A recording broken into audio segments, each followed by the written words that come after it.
Your eyes do not deceive you. That is a Tisas box.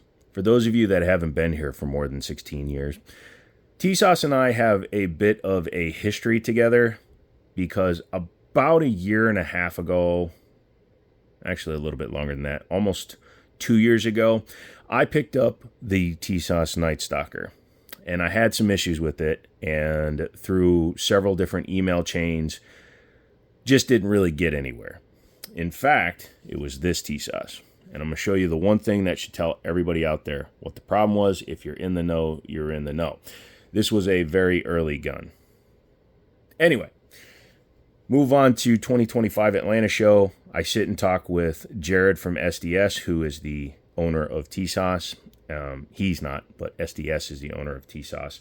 And he and I talked about it. He gave me the lowdown on what I suspected and what I thought and what their position was. And we had a very civil conversation, and we said, let's get together. Let's get you a couple of guns so that you can check out our current production and see what you think. So I said, yes, please. And it's taken a couple of months to get some stuff, but what they've sent me to start with is the Tisas Duty double stack 9mm. In fact, this is their new variant. So this is the Duty 9 DS for those that read vertically, like, you know, Orientals. This is actually the bull barrel non-bushing version. So cool. We're going to check this guy out. I will be comparing it to my old one because, well, this one's had a lot of work done to it. Now, most of this I did before I sold it to a buddy of mine, and he graciously let me have it back for the video, and we'll see if I ever remember to give it back to him. But it's got a Fusion Firearms trigger in it. My buddy down at Liberty Arms did the stippling, Greg. In fact, this grip is exactly what this grip looked like originally, and as you can see, my buddy did some good ass work to it. So thank you, Greg. If you need grip work done, let me know. Both this and my Gerson, sorry, it's got a mag in it. Both this and my Gerson are capable of air racking now, which is pretty interesting. But that's not what the point of this video is.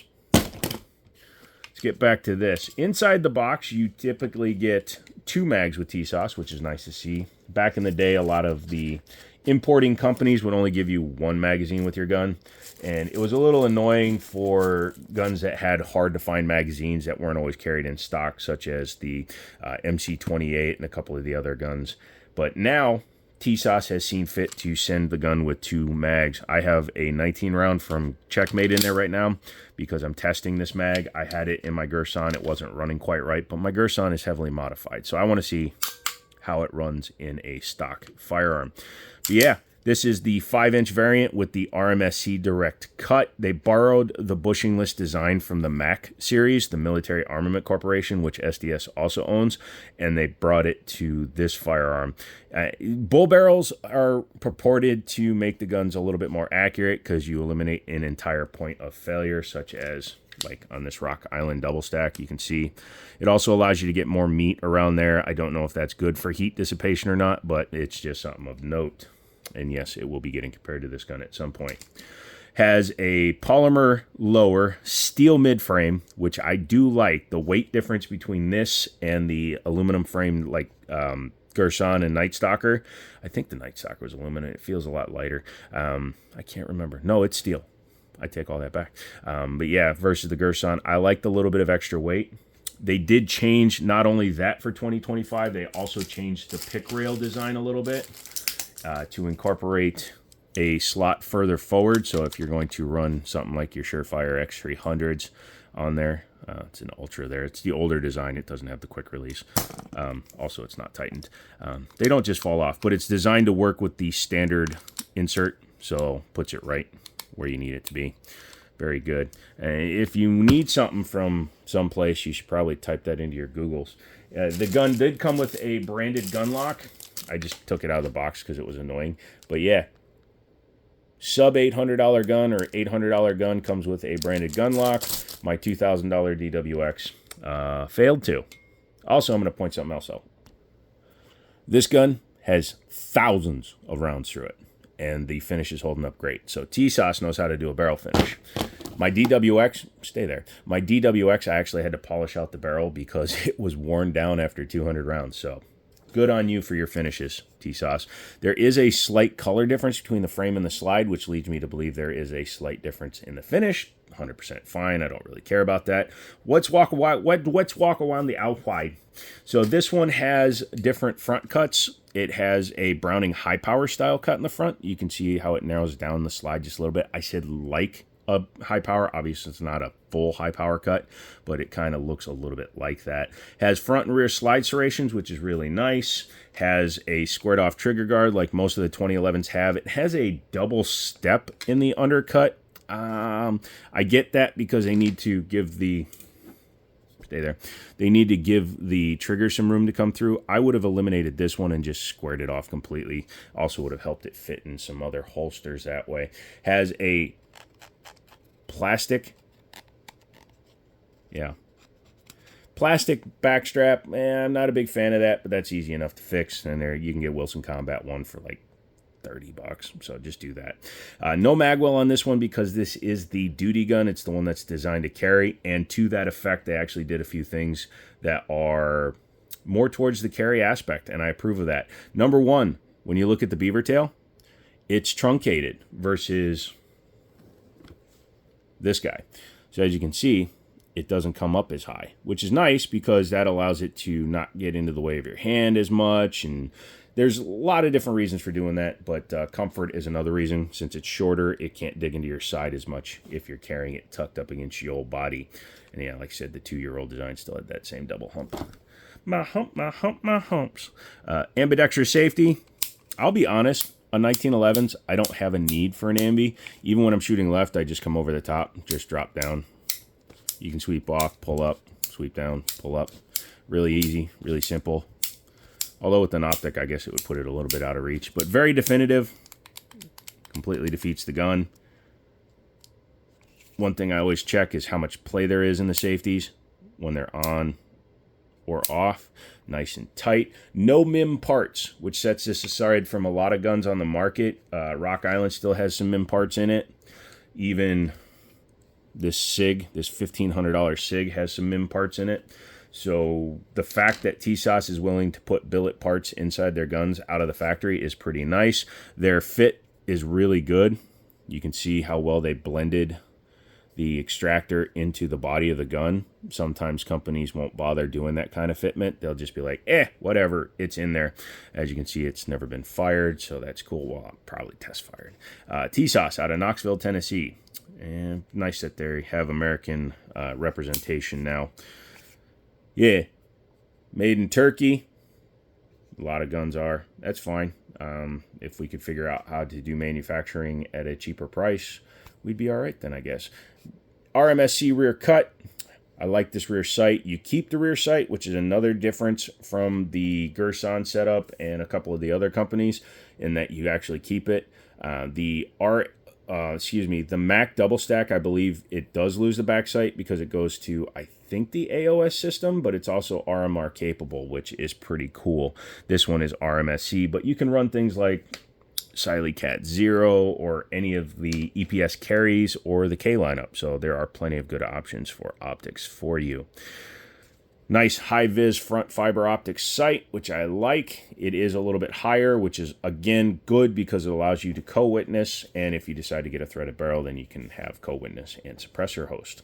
1911 is a pretty good suppressor host because when the gun cycles, the barrels don't really tilt as much as like a Glock or a Echelon or anything like that. They literally just kind of go straight back. There's a little bit of tilt involved, but not much, and that makes them good suppressor hosts.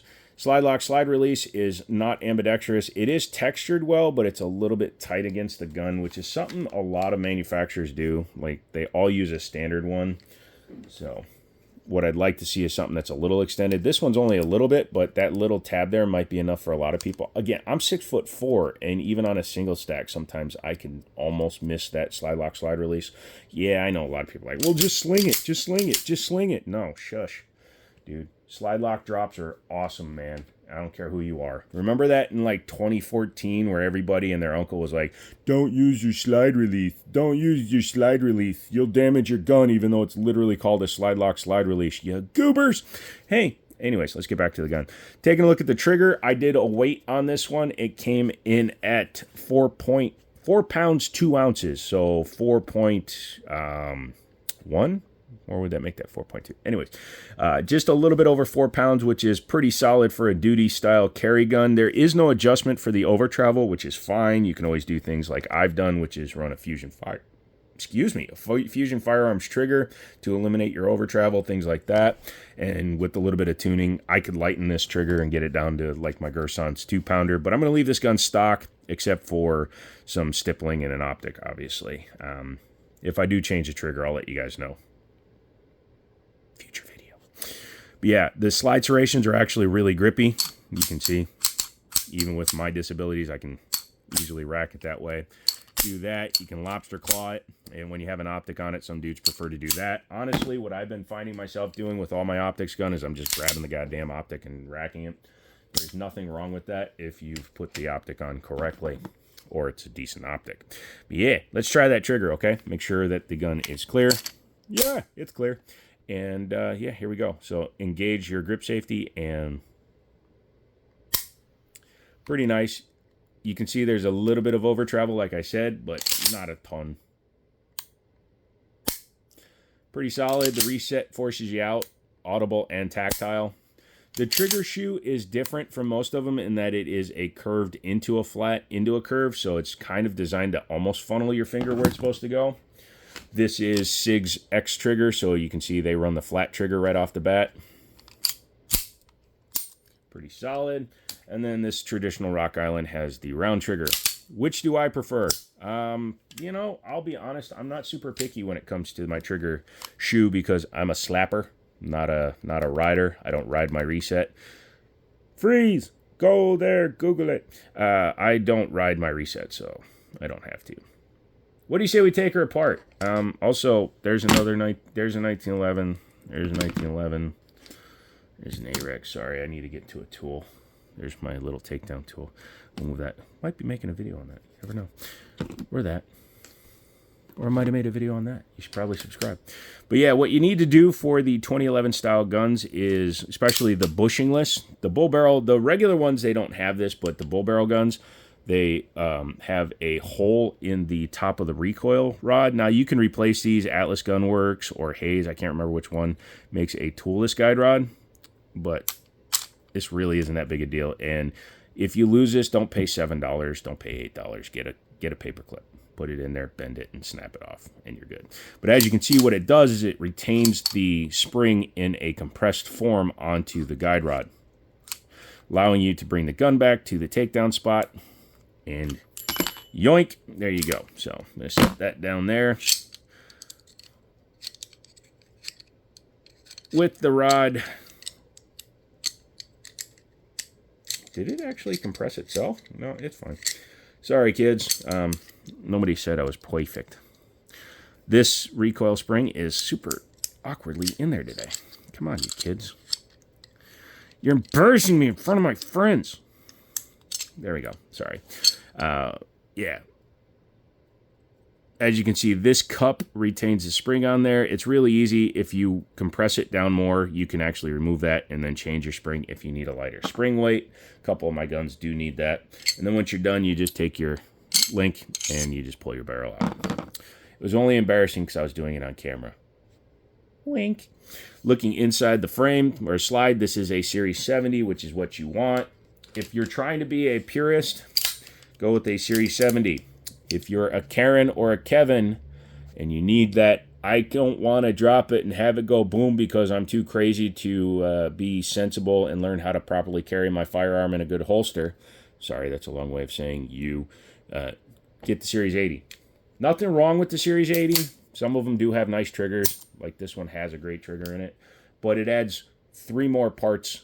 So you got a roll pin and 2 pieces of metal that have to move in conjunction with each other to disable the firing pin safety on a gun that historically does not go off unless it's dropped just freaking perfectly. And it adds 3 more points of failure and complications when trying to upgrade. That's my 2 cents and any other person that likes guns ever in the history of any. Okay, barrel. Like I said, it's a bull barrel. Look at how thick she is. Comes to a nice reverse crown on there. Locking lugs up there. The finish on these barrels, man, I wish DWX had gone to the same class that Tisas did, because holy crap. Inside the frame here, or slide here, the locking lugs are nice and defined. Being a bushingless system, it does not have the cut, so no, you cannot add a bushing to this gun. Also, why would you? And also, get away from me. But yeah, you cannot do that. Now, you can put a bull barrel into a bushing gun because it doesn't require the bushing or anymore to be retaining it, but you cannot do the opposite with a bull barrel gun. Looking at the frame, this is the steel frame variant. I really wish my Gerson had been the steel frame variant because I could have done the high polish on the frame. I will be redoing that gun at some point when I can find a Match S frame. I will buy the Match S and then I will create the ultimate Match X. Yes, this has the steel frame. I'm not going to do anything to this finish. I like the guns in black. It just gives it a classy look. I will be having my buddy Greg stipple this grip module in the same texture as this. This is such a nice grip texture on this gun. Good on Gerson and Tisas for using so much blue Loctite on their freaking grip screws that you damage them to get them out, but that's just, Yeah, very nice. Let's see, anything special we need to talk about? The disconnector is usually the one point where you can get a little bit of hang-ups when you're running these guns. This one seems fine. Yeah, very nice. If you like this kind of gun, you should definitely subscribe because 1911 started my channel, baby. Yeah. So that is field stripped. And since you don't have to have a separate rod, guide rod, bushing, all that stuff, it's a much more compact package. As you can see, that's all there is to it. Let's go ahead and put it back together. You thought I was going to hit that sign, didn't you? By the way, how many of you Google that? Put that down in the comments. Or comment I Googled down below so that I know that you guys are participating in the furtherment of the Yemeni show. I should stop saying Yemeni. I think that's an actual word in some language somewhere. So, yeah, you need to finagle the cup down in. It's amazing it went together very well because, of course, it did. You have to do it. It's really difficult. Oops, it went perfect first try. This has a little bit of lube on it from coming to me, but I will definitely lube it before I take it to the range. Unlike those guys that are, I'm going to take it out of the box and see what it does. Look, unless you're getting overrun in a department store that has guns new in the box, there's no reason not to service your firearm before you take it out and shoot it. Why wouldn't you want to give your gun the best possible chance to work? Take your slide lock, slide release, make sure that the holes line up. That's right, you have two holes and they should be together. Together forever. And then you just push that in. The detent should not be so strong that you can't push your slide lock, slide release in. Do that before you start doing any wonky shit because otherwise you're going to put your idiot scratch on your gun. And everybody knows how silly it is to put a frickin' idiot mark on your gun. Woohoo! Once you bring it back, take your tool out. Again, paperclip does the same job for no money. Drop your slide and try it. Also, $1,500.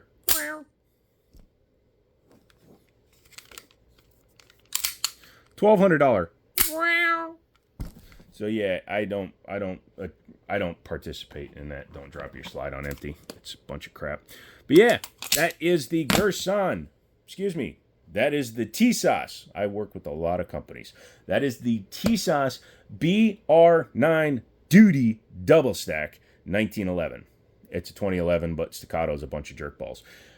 Also put jerk balls. Googled it and jerk balls. Let me know you made it all the way to the end. Come back for another video. Make sure you like, subscribe, comment, join the channel. These all go up early for members. And come back for some more stuff. I love you guys. Come back for range stuff. I have plenty to edit. Next week you will be getting, for sure, a couple of range videos, or at least one, and one of these firearms. So, I love you. I was about to say I love you, I hate you. No, I have you in my hearts. I have 3 of them. A couple of them weren't mine. And I'll see you next time. Bye!